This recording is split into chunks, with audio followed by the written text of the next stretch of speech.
Bonsoir, je suis très contente qu'on se retrouve pour cette soirée pendant la fête de Soukhot. Et en fait, on s'est mis d'accord avec un sujet pour Valérie, et je pense que c'était un sujet qui s'imposait à toutes et à tous. C'était comment va-t-on arriver à être dans la joie à Simchat Torah. Et c'est une question que je me pose, honnêtement, pas en tant que rabbinite ou conférencière, mais en tant qu'être humain. Et être humain très sensible, moi je suis très sensible. Et vous savez, on a tous ce qu'on appelle une mémoire émotionnelle plus ou moins forte. Ça veut dire, moi personnellement, quand on me remet dans un endroit où j'ai vécu une certaine situation, je sais que je vais avoir exactement les mêmes symptômes que j'ai eus au moment et à l'endroit où j'étais. Donc j'appréhende, honnêtement j'appréhende. Je me dis comment on va se retrouver jeudi matin. Est-ce qu'on va se refaire un remake? Est-ce qu'on va se repenser à la première Hazaka qui nous est arrivée à 6h29? Est-ce qu'on va repenser à toute la naïveté qu'on avait en disant « Oh mais non, ça va, c'est pas grave, on va quand même à la synagogue. » Puis après, voilà, j'étais partie à la synagogue en me disant « Ça va, tout va bien aller. » Puis là, je vois déjà le rabbin de la synagogue en voiture. Je me dis « Ok. » Et il dit comme ça à mon mari « Rentrez chez vous, c'est mieux. » Et donc là, on a compris que, voilà, comme tout le monde, c'était sérieux, c'était encore fête, donc on n'avait pas accès au téléphone, aux écrans, quoi que ce soit, donc c'était que des rumeurs, voilà, les voisins qui passent, tout ça. Et voilà, bon, samedi soir, toute l'horreur qu'on a découvert. Alors, on va commencer par la base, d'accord, si vous le permettez. D'abord, c'est quoi Simchat Torah? Est-ce que cette fête existe dans la Torah? Alors, initialement, non. Le vrai nom de cette fête, c'est quoi? C'est Shemini Atzeret, ce qui signifie le 8e jour de clôture. En fait, il s'agit de quoi? Eh bien, vous savez, on a passé 7 jours dans la soukha, en tête-à-tête, avec Hachem. Et il nous dit à la fin, c'est dur pour moi de me séparer de vous, restez encore un jour, entre guillemets, prolongeons la lune de miel. Et donc, il nous donne une injonction qui est pendant ce jour, qui est séparé de Soukhot, qui est, si vous voulez, le point culminant de Soukhot, eh bien, il va nous donner un jour où on va tout simplement être en tête-à-tête avec lui. Et à partir de là, nos sages ont institué que ce sera ce jour-là qu'on va terminer toutes les lectures de la paracha. Vous savez que chaque samedi matin, à la synagogue, on lit la paracha, depuis Bereshit jusqu'à la dernière Vezot HaBeracha. Alors, on a institué qu'on termine la dernière paracha à Simchat Torah, Vezot HaBeracha, Bnei Kol Israël, et hop, on va tout de suite chercher un deuxième Sefer Torah, et là, Bereshit, Bara, Elokim, et Hashamayim, Betaretz. On recommence la Torah. D'accord? C'est comme une grande fête généralisée. Je ne sais pas si vous avez déjà assisté à ce qu'on appelle une fête quand on termine un traité de Talmud. C'est magnifique, il y a tout le monde qui danse dans la synagogue et on fait comme ça, on termine et hop, on reprend. Parce que la Torah, elle ne se termine jamais. Donc dès qu'on termine, on reprend. Là, si vous voulez, c'est comme si tout le Ham Israël avait déterminé un jour pour faire une clôture de tout le chumash, tout le monde, tous ensemble. D'accord? Et ça, c'est devenu en fait la fête de Simchat Torah. Nous avons changé, si vous voulez, le nom de cette fête, de Shemini Atzeret, et nous l'avons appelée par notre propre nom, qui est la joie. Se réjouir de quoi? De la Torah que Hachem nous a donnée. D'accord? Alors, c'est justement en fait tout ça l'enjeu. C'est comment on va arriver à la joie le jour de Simchat Torah. Alors en fait, pour ça, il faut comprendre, comme je vous ai dit, que Simchat Torah, c'est le point culminant de 7 jours précédents qui s'appelait comment? La fête de Soukhot. Alors en fait, pour pouvoir comprendre Simchat Torah et pour pouvoir le vivre pleinement cette année et toutes les autres années, il faut comprendre c'est quoi l'essence de Soukhot. D'accord? Et ensuite, on va s'intéresser en fait à Simchat Torah. Soukhot, c'est Zman Simchatenu. C'est le temps de notre joie. Vous savez, on a des fêtes dans la Torah, on a Shavuot, Zman Toratenu, c'est le temps de notre Torah. On a Pessah, Zman Cherotenu, c'est le temps de notre liberté. Soukhot, Zman Simchatenu, c'est le temps de notre joie. Et tu dis, ok, j'appuie sur quel bouton pour être dans la joie? Comment ça marche? Ça veut dire, tu nous donnes, Hachem, tu nous donnes une injonction d'être dans la joie, mais on n'est pas des robots. Comment on va faire? Et en plus de ça, la Torah qui est pourtant très économe dans ses mots, d'accord? Chaque mot, chaque lettre, chaque point est pesé. Elle nous donne à 3 reprises l'injonction d'être dans la simcha, d'être dans la Torah. Vesamarta bechagecha, vesamarta lifnei Hashem Elokecha, ve'aita arsameach, et tu ne seras que joie. Waouh! Et ça, c'est tout le processus de Sukkot qui va nous amener jusqu'à Simchat Torah. C'est-à-dire que quoi? C'est-à-dire qu'en fait, la joie, c'est quelque chose qui se cultive. C'est quelque chose qui se travaille. Et d'ailleurs, David Amelech, le roi David, il dit Ivdu et Hashem besimcha. Ivdu, ça veut dire la avod. Ça se travaille. La joie, c'est pas un truc, j'appuie sur un bouton, oh, je suis contente. Sinon, ça veut dire que la personne prend des substances illicites, d'accord? Mais nous, on veut de la vraie joie. Et ça, c'est un travail. Et ça, c'est le travail de Sukkot. D'accord? Et si on travaille, et si on fait ce travail pendant la période qu'on est en train de vivre actuellement, là de Sukkot, alors on va arriver à Arsameach. Tu ne seras que joie.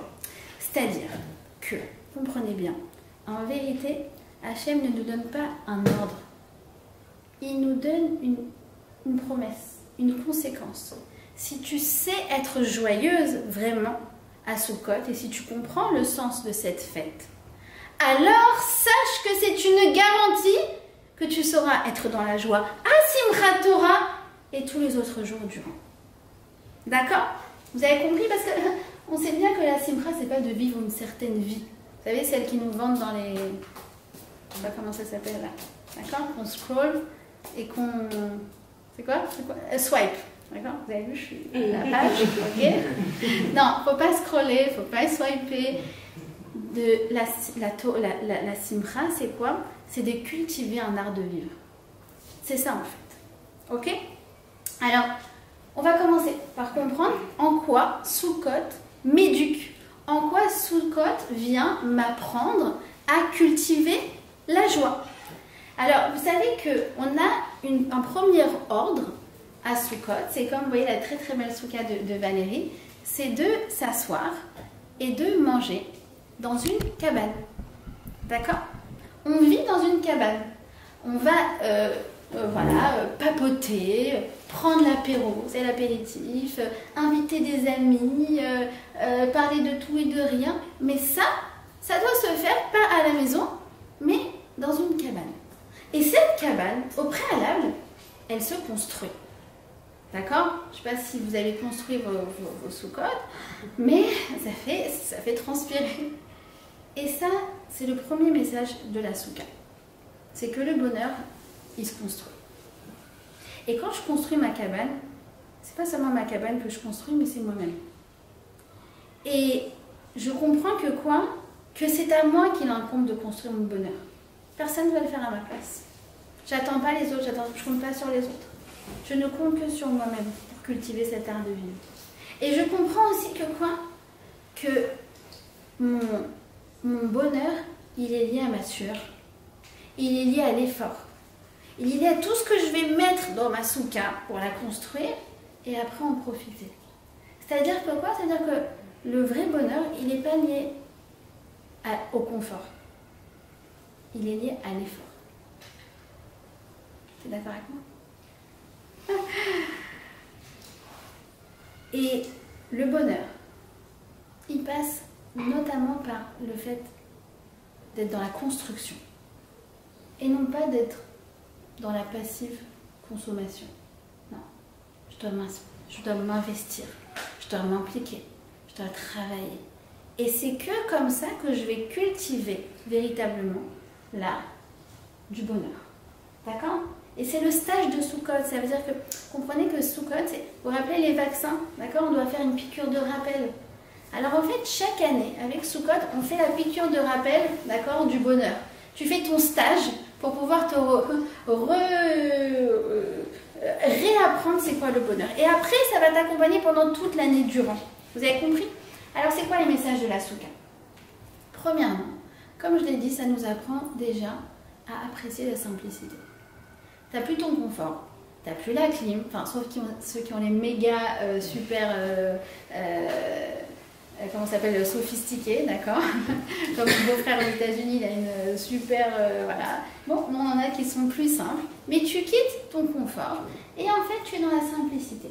Et on te demande en fait tout simplement de vivre ta vie. Tu n'as pas une injonction particulière, tu dois manger la matzah, tu dois allumer des bougies de Hanouka, tu dois lire la Megillah. Non, tu dois vivre. Et apprécier en fait chaque moment. Et à chaque fois que tu te trouves dans la souka, même quand tu es en train de papoter, ben en fait tu fais une mitzvah. Chaque fois, mitzvah, mitzvah, mitzvah, mitzvah. Presque genre quand tu fais du lachonara avec ta copine en train de faire une mitzvah. C'est incroyable. Non, c'est pas vrai. Je n'ai pas pris de substance illicite avant de le dire. Vous avez compris? À chaque fois c'est mitzvah et mitzvah. Et tu fais en fait le jackpot, à chaque fois, de faire quoi? De faire rire. Moi je suis jalouse de mon mari parce que toutes les nuits il dort dans la souka. Il s'est fait 8 heures de mitzvot. D'accord? Je dis, mais merci beaucoup, il n'a rien fait, il a dormi. Ben, oui, en fait, simplement le fait de dormir, c'est déjà une mitzvah. Et en fait, même dormir, en fait, tu réapprécies les choses. Ça, c'est comme le camping. Vous avez déjà fait ce camping là, auprès de la plage, où en fait, tu écoutes les vagues et tu dis, mais en fait, on est heureux d'un rien, quoi. Et lui, il se réveille le matin, et il est content, il a dormi dans sa souka, il sent qu'il était avec Hachem. Et voilà, qu'est-ce que tu veux de plus, en fait? Vous voyez ce que je veux dire? Donc c'est avant tout la fête de la simplicité. C'est un peu une sorte de retraite. D'accord? Après, elle va faire sa pub. Donc on te dit, sors. Pendant une semaine, sors de ce que tu connais. Sors de ton confort. Sors de ton lit qui est voilà, super comme ça, de ta maison qui est comme ceci, comme ça. Et tu vas, et en fait, tu vas comprendre que tu n'es pas prisonnier de ces standards. Vous avez compris? En fait, on peut. Et en fait, on a besoin de sortir de notre confort pour pouvoir se rendre compte qu'on n'avait pas besoin de ça. On n'a pas forcément besoin de ça. Alors après, on va le retrouver, on sera très content. Mais en fait, de pouvoir être aussi dans l'inconfort, de pouvoir être très à l'aise avec ça, ça fait de nous des gens qui sommes libres. Libres. D'accord? Donc, ça, c'est la première chose. Ce qui est très intéressant avec la souka, c'est que en même temps, comme je vous dis, c'est la cabane, simplicité, voilà, des feuilles de roseau, des feuilles de palmier, des petites guirlandes que les enfants ont faites. En même temps, on nous demande de très bien la décorer. On doit porter de la belle vaisselle. Vous savez qu'on n'a pas le droit, la halakha nous dit qu'on n'a pas le droit de mettre une casserole comme ça au milieu de la table de Soukot. Non, attends, c'est la souka quoi. Je dis mais je comprends pas. Vous êtes marrants les juifs. Vous nous dites, en même temps, il faut que ce soit simple, cabane, camping, tatati, tatata. Et en même temps, si je veux ramener ma casserole comme je le ferais au camping, vous dites, ah non, classe, élégance, c'est la souka. Et bien, en fait, c'est justement ça. C'est le message de la souka. C'est que quand tu prends conscience de, voilà, cette cabane, elle représente un peu aussi notre fragilité. Alors, du coup, quand tu te rends compte de ta fragilité, et ben, tu as plus envie de t'investir. Tu dis, attends, la vie, elle tient à rien. On est vulnérable, on est fragile comme cette cabane, on sait qu'elle peut s'envoler d'un moment à l'autre. Alors du coup, ça nous donne encore plus envie de nous investir. Encore plus envie de profiter. Encore plus envie de nous dire, mais attends, mais ces moments sont tellement précieux. Comme dit, je crois, André Malraux, la vie ne vaut rien, mais rien ne vaut la vie. D'accord? Mais en fait, c'est exactement ça. On te dit, mais justement, prends conscience, et je pense que cette année, on a pris, oui, ô combien conscience, de notre vulnérabilité. Et voilà, sans rentrer dans tous les événements malheureux qu'on a eu cette année, on sait que la vie, elle tient à rien. Que tu pouvais être à cet endroit-là et pas à cet endroit-là. Bon, voilà. Et en fait, tu te dis, bah justement, il faut que j'investisse. Il faut que j'investisse dans mon couple. Il faut que j'investisse dans mes enfants. Il faut que j'investisse dans mes amis. Vous savez que moi, cette année, j'ai pris une grande décision de prendre un café avec une copine tous les 15 jours. Voilà. C'est très important. Et vous savez comment ça me fait de la joie? Ça me fait une joie. Ça veut dire... Et après, je me suis dit, mais je suis folle. Comment toujours, on est dans la course. Et on ne prend pas ces moments-là. Alors après, chacune en fonction de voilà, sa situation, etc. Mais c'est la base. C'est la base.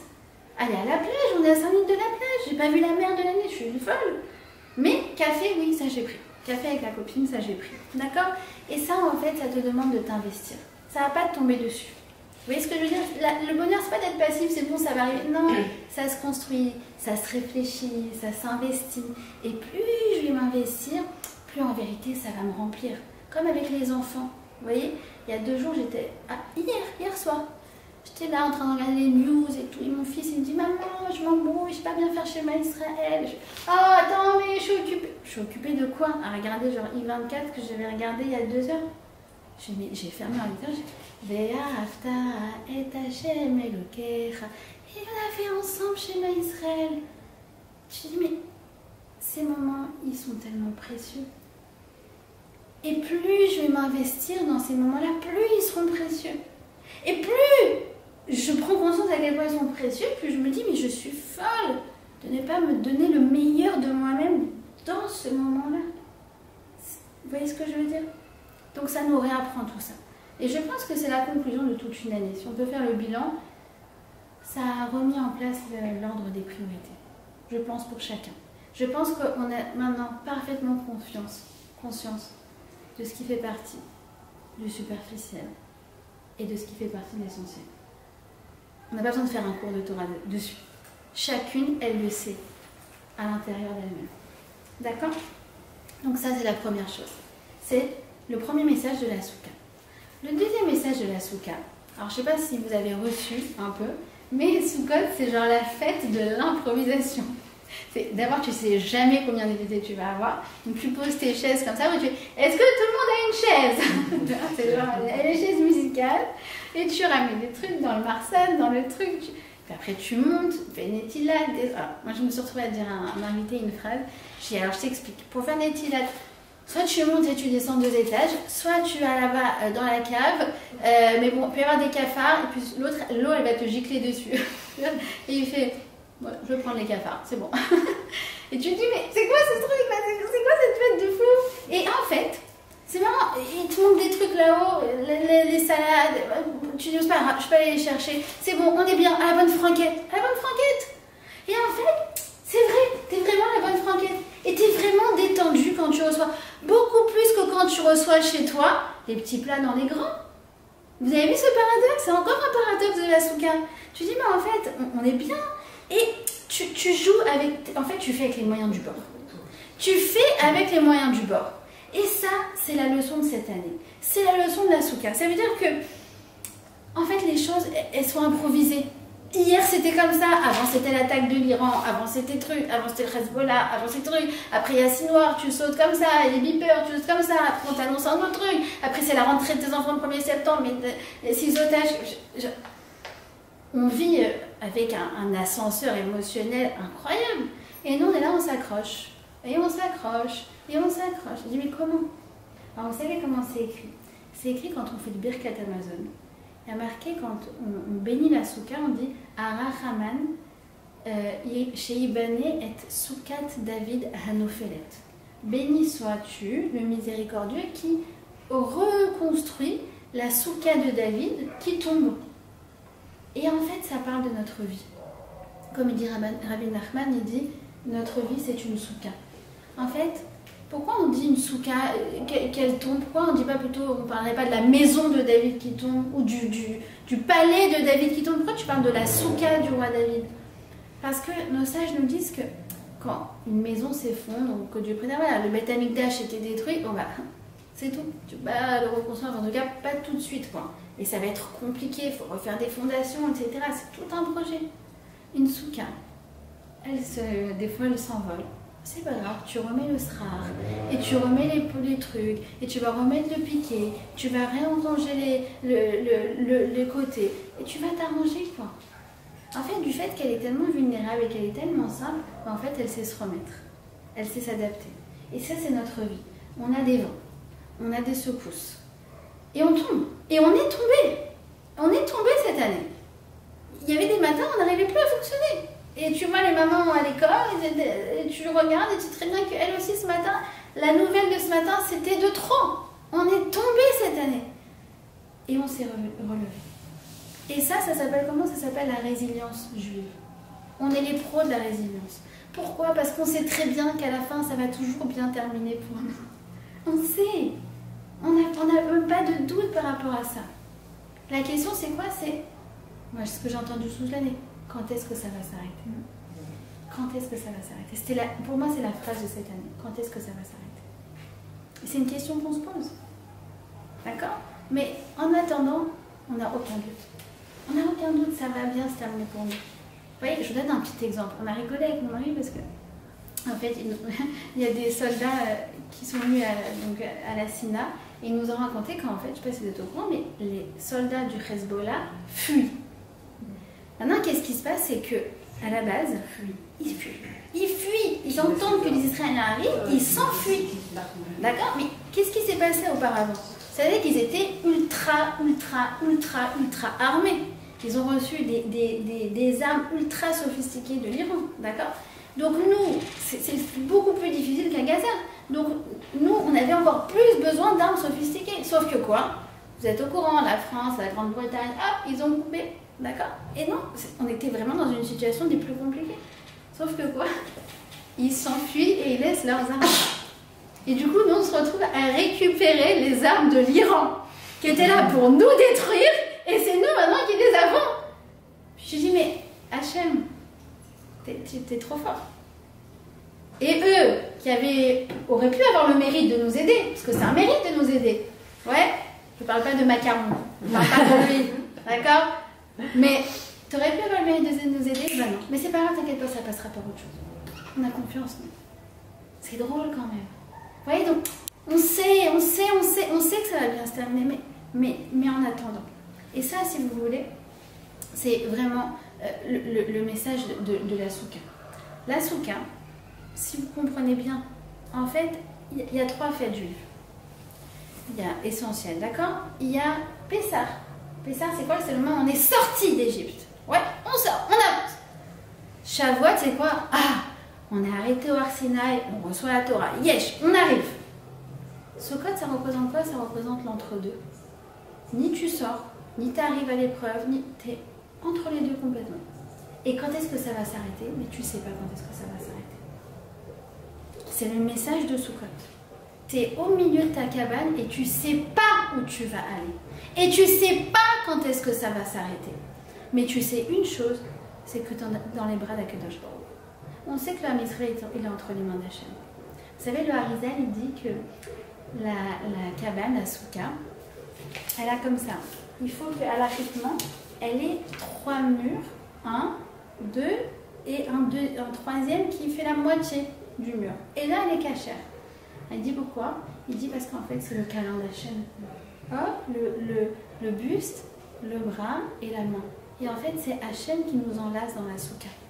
Donc, on est en itinérance. On ne sait pas quand est-ce que ça va s'arrêter. Et personne, à moins que certaines d'entre vous soient prophètes, personne ne sait quand est-ce que l'épreuve qu'on vit, elle va s'arrêter. Mais on a une certitude. Une certitude, c'est qu'on est pris en charge par Akadosh Baruch. D'accord? Et pour ça, je voudrais vous raconter une histoire. Alors, c'est une de mes histoires préférées. C'est l'histoire du bus 402. Alors, celles qui me connaissent, elles connaissent l'histoire du bus 402 ou pas? Parce que je la raconte souvent d'ailleurs au moment de Sukkot. Alors, l'histoire du bus 402, c'est quoi? C'est qu'un jour, il y avait des gens, un samedi soir, qui attendaient le bus 402 qui partait pour Jérusalem. Ils sont à Bnei-Brak, d'accord? Le bus ne vient pas. 5 minutes, 10 minutes, 15 minutes. Oh, au bout d'une demi-heure, ils n'en peuvent plus. Mais quoi? Mais qu'est-ce qu'il fait ce bus quand il va arriver? On va le... C'est pas ce qu'on va lui faire. On va le crier, on va le truc, etc. Nous, ce matin, on doit se lever tôt, et tout le monde gueule, tout le monde crie, et tout, à la tachana, de bus. Et là, il y a un bus qui arrive. Sauf que c'est pas le 402. C'est le 318. Et le 318, il va où? Il va à Rehovot. D'accord? Et le bus, il passe, mais il passe comme ça lentement. Et là, les gens, ils l'interpellent, ils disent, écoutez, on a une demande un peu saugrenue, mais vous êtes vide. Et nous, voilà, on est en galère. Le bus 402, il n'est jamais venu. On ne sait pas quand est-ce qu'il va venir. Est-ce que vous croyez que vous auriez moyen de nous déposer à Jérusalem? Et au chauffeur, il réfléchit comme ça, il dit, allez, d'accord, je vous prends. Il les prend. Ah ouais, super, le chauffeur, ouais, génial, etc. Ok, super. Et là, chacun vient le voir, vraiment merci, etc. Et quand il arrive sur Jérusalem, il fait, est-ce que vous voulez que je fasse les stations que le bus 402 devait faire? Mais oui, tout le monde est trop content, merci. Et au fur et à mesure, ils descendent, ils sont contents, etc. Jusqu'à ce qu'il reste un dernier groupe de voyageurs qui va descendre à la dernière station. Et là, le chauffeur, il se retourne et dit, je peux vous dire quelque chose? Alors ils disent oui. Il dit, j'étais le bus 402. Mais quand je suis arrivée, j'ai vu, vous étiez tous comme ça, vous allez me tuer, etc. J'ai vite changé, j'ai mis un autre numéro. Et du coup, je l'ai fait. Et vous étiez tellement contents. Mais sachez que je l'ai fait pas seulement pour moi, je l'ai fait aussi pour vous. Parce que si vous étiez venu dans mon bus, eh ben vous auriez été en train de grogner, pourquoi t'es pas venu, pourquoi je te... Mais comme là, toute l'expérience, elle n'allait pas de soi. Vous avez pris ça comme un cadeau que je vous amène. Vous avez pris ça comme un bonus que je vous dépose à chaque station, alors qu'en fait, c'est la base. Et bien ça, en fait, c'était du gagnant-gagnant. En fait, c'est pareil. Vous savez, on a eu Rosh Hashanah, qui pour tout est déjà scellé. Ça veut dire notre itinéraire de l'année 5785, il est déjà inscrit là-haut. Tu vois, ton parcours de Waze, il est déjà là-haut. Mais par contre, comment toi, tu vas vivre ce chemin, bah, c'est entre tes mains. Et ça dépend de ta mentalité. Ça dépend de comment tu vois les choses. Est-ce que tu vois les choses comme un dû? Dans ces cas-là, il n'y aura jamais assez de clim, il n'y aura jamais assez de trucs, il n'y aura jamais assez de confort. Ou est-ce que tu vois les choses comme n'allant pas de soi et tout étant un cadeau? C'est ça être en itinérance aussi. Être en itinérance, c'est comprendre que c'est pas moi le chauffeur. Il y a un chauffeur, il est le Meller, Molir, il est le roi et c'est lui qui me guide. Et il va m'amener. Et le fait d'être contente de cette itinérance, eh bien, c'est pas entre ses mains à lui, c'est entre mes mains à moi. Vous avez compris? D'accord? Donc ça, c'est le deuxième message de la Souka. D'accord? Le troisième message, c'est quoi? C'est comme ça. Nos sages nous disent Simcha. Simcha, c'est la joie. Ah, ne lis pas Simcha, mais Shemacha. Ça veut dire quoi Shemacha? Ça veut dire qui a effacé. C'est quoi qui a effacé? C'est que, je sais pas, vous avez remarqué, c'est genre une fête qui est collée à Kippour. Non, vous n'avez pas remarqué, vous êtes. Vous avez oui remarqué. C'est bon? Ouais. La fin de ton boulot et le début de ta année de construction de Souka. Et d'ailleurs, nos sages nous disent qu'il faut que ça soit collé. Il faut que le soir de Motsei Yom Kippour, tu sois déjà en train de construire ta Souka. C'est là à la fin. Il faut déjà que tu sois engagé. On ne pouvait pas avoir une pause, 2 minutes. Non, il faut que ce soit collé. Pourquoi il faut que ce soit collé? Parce que si ce n'était pas collé, bah alors quoi? Tu aurais Yom Kippour, tu serais repenti, tu aurais dit ah, j'ai fait ça, et quoi? Bah, je suis nulle. Eh ben non. Maintenant, tu vas apprendre à construire avec ce que tu as fait. Tu vas apprendre à construire avec tout ce que tu as grandi de ton Yom Kippour. De toutes ces erreurs dont tu as fait le constat, et tu as dit ouais, c'est vrai, c'était pas top. Ouais, c'est vrai, si c'était à refaire, j'aurais pas fait comme ça. Et maintenant, tu vas grandir de ça. C'est pour ça que ce qui symbolise le plus la Souka, c'est ce qu'on appelle le srar. C'est quoi le srar? Ouais, c'est ces feuilles de palmier, feuilles de roseau qui sont... Voilà, en fait, c'est des choses qu'on aurait dû jeter initialement, si vous voulez. La Torah nous a demandé de mettre ce qu'on appelle les psolettes. C'est quoi les psolettes? Psolettes, ça veut dire ce qu'on jette, les détritus. C'est-à-dire l'agriculteur, tout ça, il n'en a pas besoin, il prend ses fruits, mais les feuilles de palmier, il les jette. Et là, on lui dit, ah non, prends ce que tu aurais dû jeter, prends tes détritus, et tu vas les mettre en haut de ta souka. Et à travers, je vais te demander de regarder le ciel.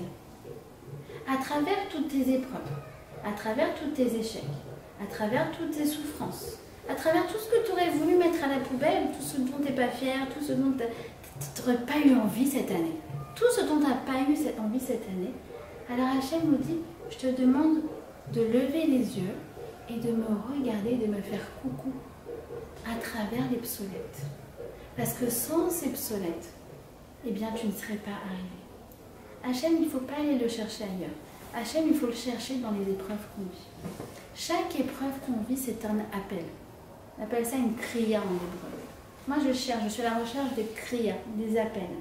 chaque épreuve qui nous arrive, je me dis, mais qu'est-ce que Hachem veut de nous? Qu'est-ce qu'Hachem veut? Pourquoi il fait ça? J'en sais rien. Je n'en sais rien et je ne veux même pas le savoir. Parce que la question de la souffrance, c'est pas une question à laquelle j'ai envie de répondre. C'est une question à laquelle j'ai envie de donner de la sensibilité, de l'empathie et tout mon cœur. Donc la réponse, ça ne m'appartient pas. Et par contre, cet appel, cette mobilisation, ça, elle est présente. Et ça, on te demande d'aller la chercher à travers les épreuves de la vie, à travers les psaulettes. D'accord? Donc oui, l'homme Israël, il a beaucoup perdu cette année. On a eu beaucoup de psaulettes. On a eu beaucoup de... Voilà. On a beaucoup perdu cette année. Mais le peuple juif a gagné. Le peuple juif a gagné en Emouna.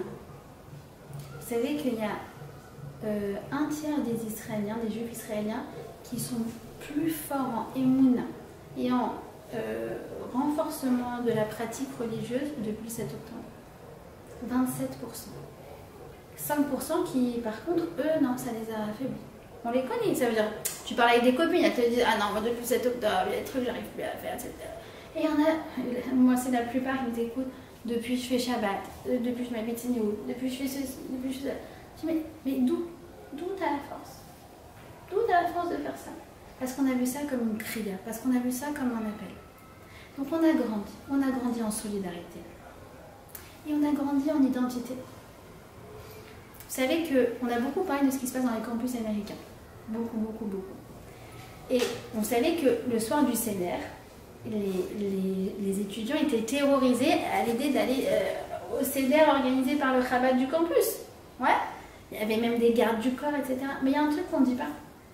C'est que les organisateurs des Seder, ils ont témoigné qu'en fait, cette année, il n'y a jamais eu autant de monde au Seder de Pessah.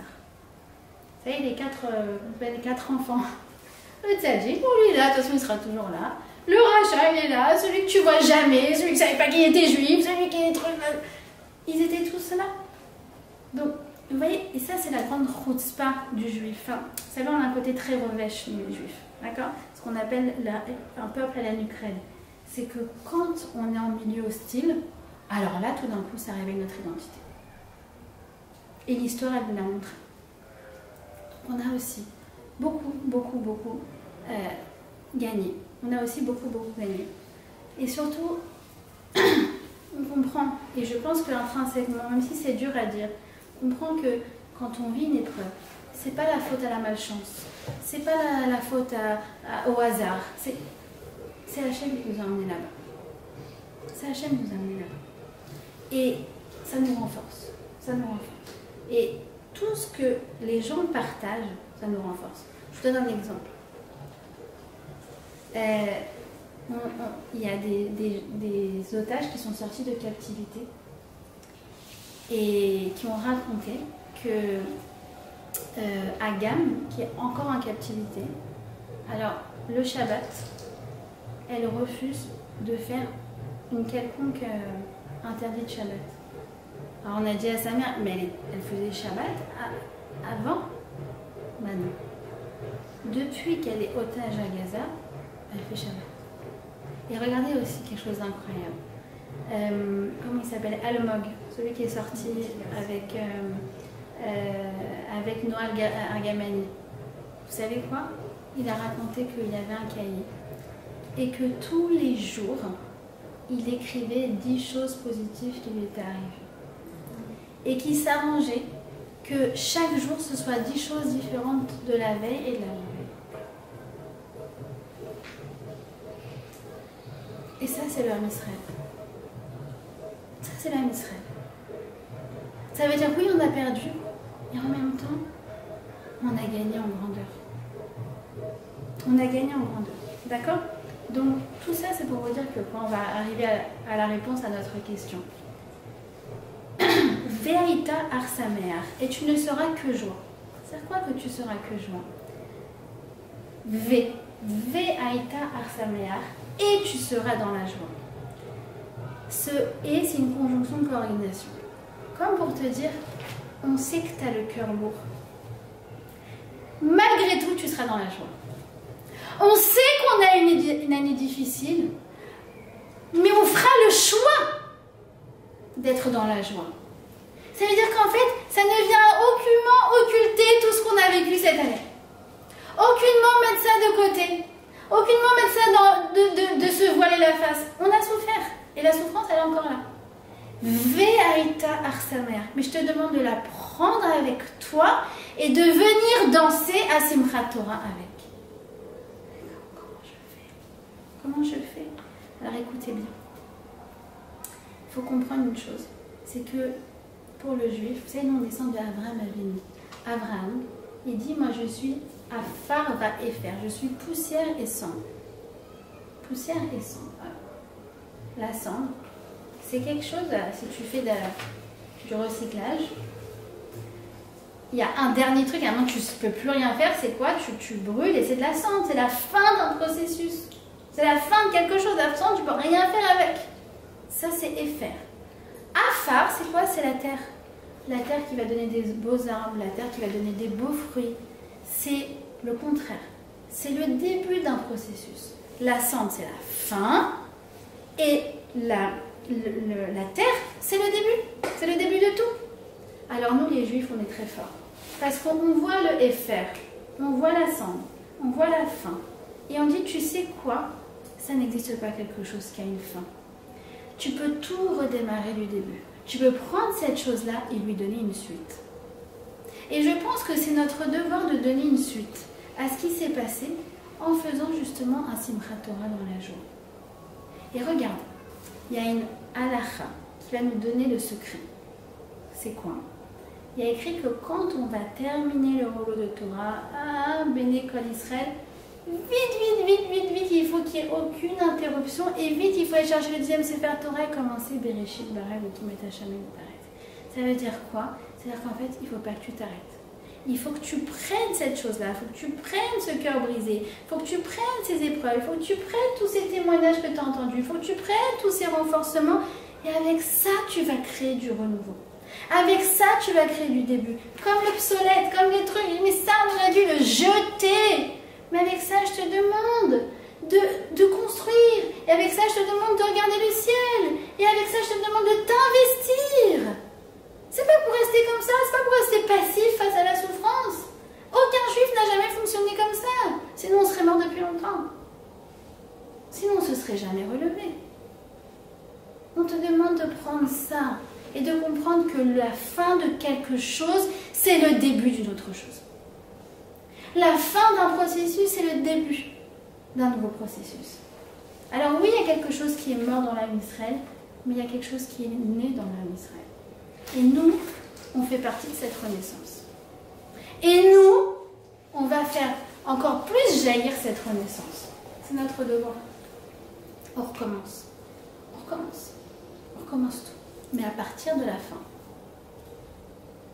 On aurait pu séparer. Bien, on termine. La semaine d'après, hop, Bereshit. Non, t'as pas compris. T'as pas compris. Si tu fais ça, t'as rien compris. Il faut que tu prennes la fin de cette chose et que toi, tu décides de lui donner un renouveau. Et d'ailleurs, quand tu vas lire Bereshit Bara Elokim, tu vas lire ce que tu avais lu l'année dernière.